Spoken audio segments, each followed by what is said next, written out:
Hi, I'm Dr. Dave Janda. Welcome back to Operation Freedom Briefings. The goal of these briefings and my weekly radio show Operation Freedom, which airs out of the People's Republic of Ann Arbor, Michigan through our Freedom Bunker every Sunday from 2 to 5 Eastern, is to provide you information the bought-off lamestream fake media will never provide. You can stream the show live 2 to 5 Eastern every Sunday at davejanda.com, free of charge. We have a tremendous amount of public information on davejanda.com. We also have a very reasonably priced, 30 cents a day subscription service where we deep dive on issues and provide you information the bought-off lamestream fake media will not touch. Stop by davejanda.com, take a look at the public side. We have a little tour of the private side, the subscription side. Stop by. At a minimum, listen to our radio show every Sunday from 2 to 5. You'll get great information every week. Today I'd like to focus on the cybersecurity breach that occurred in Congress under the watchful eye of 40 Democrats, including Debbie Wasserman Schultz, who is a congresswoman from Florida, but also at the time was the head of the Democratic National Committee. Yeah, she's the one, remember, who threw the election for Hillary and hammered Bernie, right? Right, okay. The same one is also behind the cybersecurity breach in Congress, which I believe put every American in harm's way and actually led to the death and injury of a number of Navy SEALs on a raid early in January of 2017, and I believe it's all linked, and the lamestream fake media will never touch this. First of all, on July 2nd, this came out, and this is from Luke Rosiak from the Daily Caller.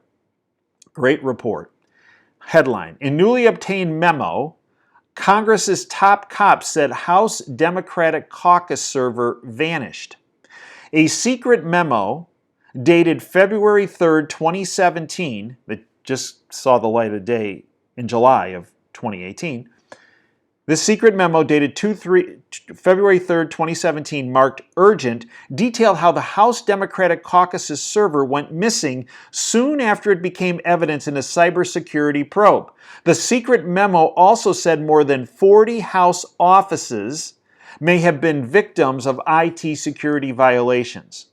In the memo, Congress's top enforcement official, Sergeant-at-Arms Paul Irving, along with Chief Administrative Officer Phil Keiko, wrote, quote, we have concluded that the employees, Democratic Systems Administrator Imran Awans and his family, are an ongoing and serious risk to the House of Representatives, possibly threatening the integrity of our information systems and thereby members' capacity to serve constituents, end quote. The memo addressed to the Committee on House Administration and dated February 3rd, 2017 was recently reviewed and transcribed by the Daily Caller.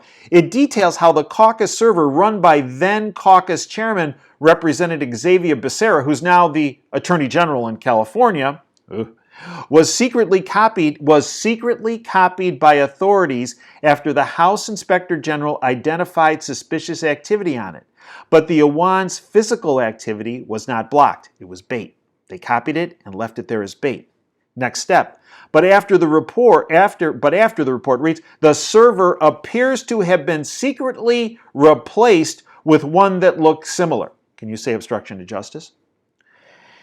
Yeah. The memo called for firing the Pakistani-born aides, revoking all their computer accounts, and changing the locks on any door they had access to. Representative Louis Gohmann, a Republican from Texas, on the House Committee on the Judiciary, who has done oversight work on the case, stated the following: the missing server contained copies of Congress members' emails. Quote, they put 40 members of Congress's data on one server. That server with that serial number has disappeared, end quote. Multiple sources connected to the investigation told the Daily Caller that shortly after the IG report came out identifying the House Democratic Caucus server as key evidence in a criminal probe, the evidence was stolen. Quote, they, the Awans, deliberately turned over a fake server, end quote, to falsify evidence. One official close to the investigation stated, quote, it was a breach. The data was completely out of members' possession, end quote. The February 2017 memo itemizes, quote, numerous and egregious violations of House IT security, end quote, by members of the Awans family, including using Congress members' usernames and the unauthorized storage of sensitive House information outside the House, end quote. Now, I delved into this as far back as February 2017, where, according to my sources, the Awans set up an external server. They took this information off of this server and they fed it to this external server. Now, one of the big problem areas was that in addition to House members' emails, it also includes sensitive military operation information. Putting any of our operatives, military or intelligence, that were handling information, handling situations in the Middle East in harm's way. And also because it opened up this huge can of worms of cybersecurity, it opened every American up to potential terrorist activities. Now, by way of foundation, the FBI arrested Imran Awan at the airport in July of 2017 for alleged bank fraud that occurred 6 months prior. And the Democrats have since claimed that this case is nothing but bank fraud. 18 months after the evidence was recounted in the urgent memo, prosecution of Imran Awan appears to have stalled, which brings me to July 3rd. Headline: Imran Awan gets sweetheart plea deal. Yeah, that's right. Overseen by a judge who was appointed by Obama and a big supporter of Obama. This is from Zero Hedge. Department of Justice won't prosecute alleged spy ring and their cybercrimes. Department of Justice won't prosecute Imran Awan, a former IT administrator for Representative Debbie Wasserman Schultz, and dozens of other Democrats for allegations of cybersecurity breaches, theft, and potential espionage, as part of a plea agreement on just for one count of unrelated bank fraud.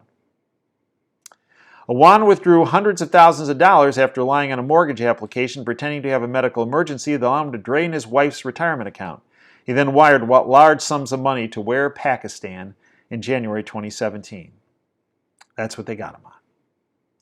Awan and several family members worked for Debbie Wasserman Schultz, former head of the DNC, along with 20% of House Democrats, as IT staffers who held, as the House Inspector General called it, quote, the keys to the kingdom, end quote, when it came to accessing confidential information on congressional computer systems. And while ample evidence of potential crimes were found by the House Inspector General, the Department of Justice said they found no evidence of wrongdoing. Kind of seems like a repeat of exonerating Hillary, doesn't it? That statement appears to take issue, without explaining how, with the findings of the House's Nancy Pelosi-appointed Inspector General, its top law enforcement official, the Sergeant of Arms, we discussed earlier, and the statements of multiple Democratic aides.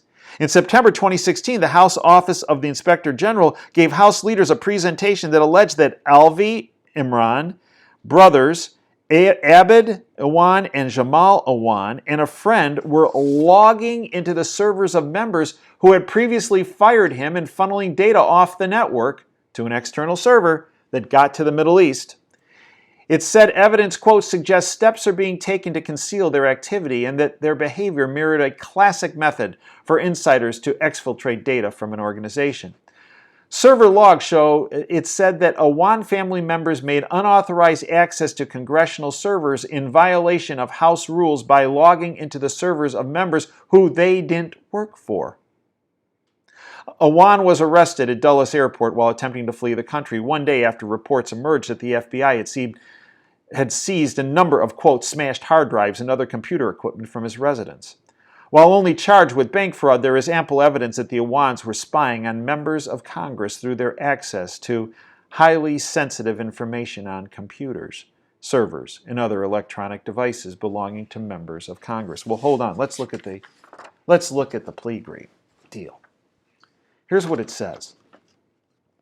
Your client, this is from July 3rd, your client will not be charged with any non-violent criminal offense. Remember, non-violent criminal offense.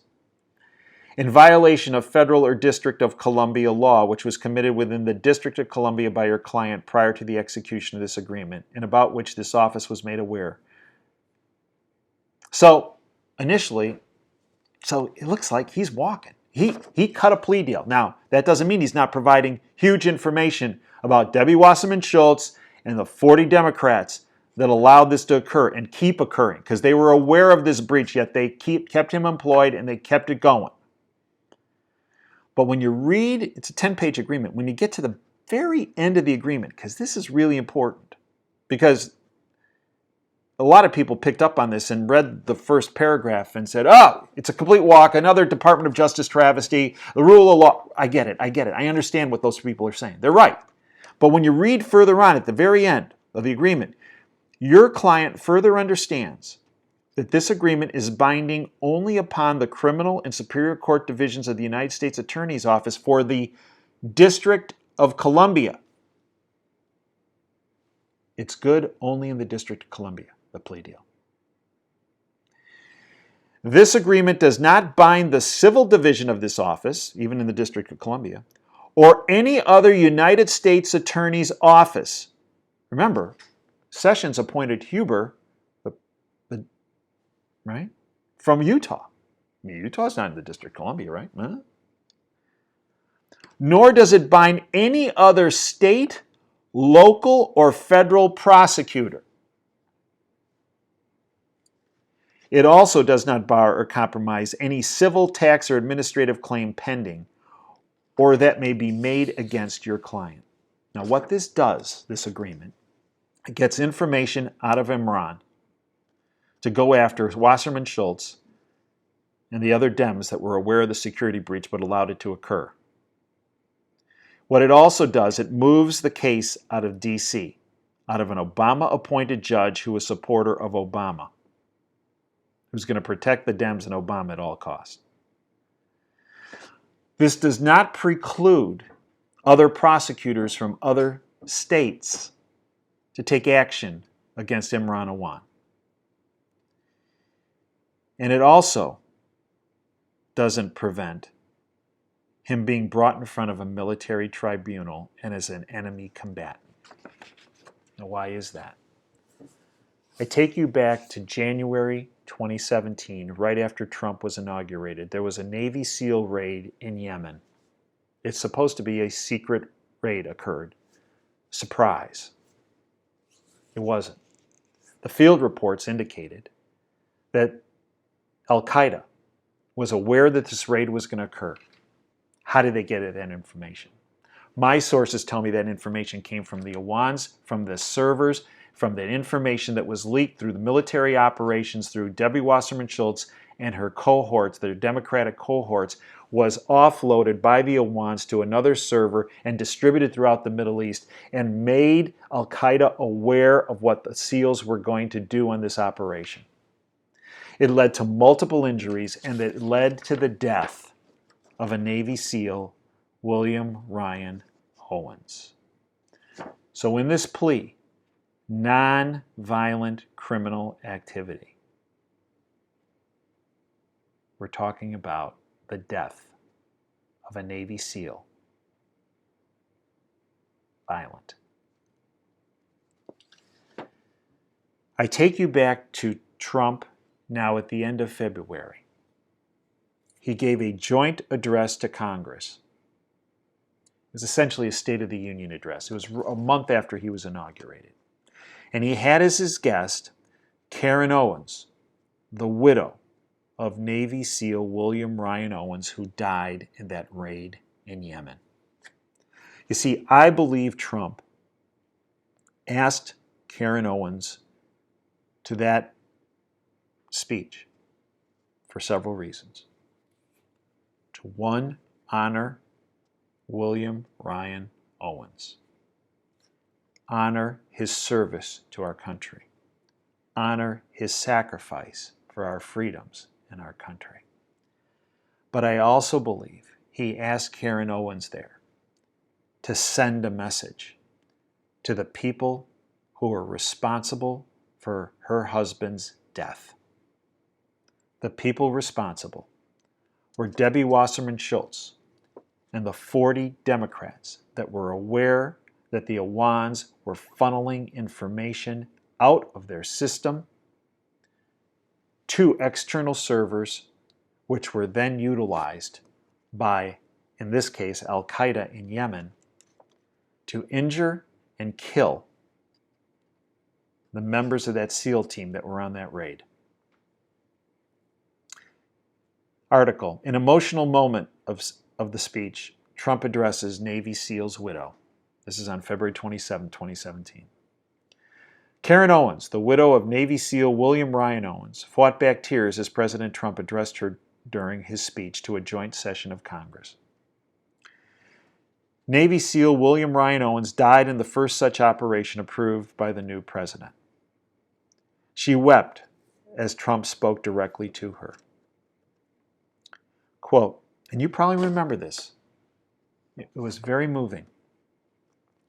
Quote, we are blessed to be joined tonight by Karen Owens, the widow of U.S. Navy Special Operator Senior Chief William Ryan Owens.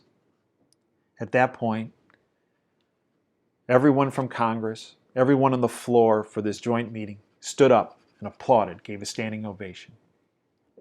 And then they sat down. And Trump continued. Ryan died as he lived, a warrior and a hero, battling against terrorism and securing our nation. As he said that, people on the floor of Congress rose again for a standing ovation. Karen Owens weeping. Ivanka Trump by her side, weeping. And then the cameras panned the crowd. I remember this vividly. Not all members of Congress were standing and applauding. And in fact, they honed in on Debbie Wasserman Schultz and Keith Ellison, the former head of Debbie Wasserman Schultz, the former head of the DNC, and Keith Ellison, the current head of the Democratic National Committee, and they weren't clapping. And they weren't standing. And they had these really uncomfortable looks on their face. And they did because they knew what Trump was doing. He was sending them a message. We have you. We know what you did. And we know who's responsible for the death of William Ryan Owens. We know. And that is why Debbie Wasserman Schultz had hit her and Ellison and the rest of the Dems in Congress. That's why they couldn't stand. They realized he's got us. He knows what happened. They couldn't stand. They were physically unable to because he sent a huge message to them. Here's what Trump said. Quote, I just spoke to our great General Mattis just now, who reconfirmed then, I quote, Ryan was a part of a highly successful raid that generated large amounts of vital intelligence that will lead to many more victories in the future against our enemies. My interpretation, enemies from within and enemies on foreign soil. Enemies that are seated right here in Congress. Ryan's legacy, it's etched into eternity. Thank you. End quote. You see, folks, I believe this plea deal is just the beginning and not the end. I know many people believe it is the end. It is the end. That this guy's going to escape. No. I believe this guy has a military tribunal in the future. I believe he has other prosecutors from around the United States that are going to come after him. I believe he's going to be held accountable. I also believe Debbie Wasserman Schultz and the 40 Democrats are going to be held accountable. I believe that was one of the reasons why Trump asked Karen Owens to be in the audience that night, to honor her husband, but also to let her know, we know who's behind this. We know who led to your husband's death. And we're going to take care of it. No. Read the end of the plea deal. The end of the plea deal opens the door for much more to come. Folks, if you care to join us, we are there 24/7 at davejanda.com. We provide tremendous amount of information on the public side and also the subscriber side at 30 cents a day. We hope you join our Freedom family. And again, as we end every segment, dream big and dare to fail.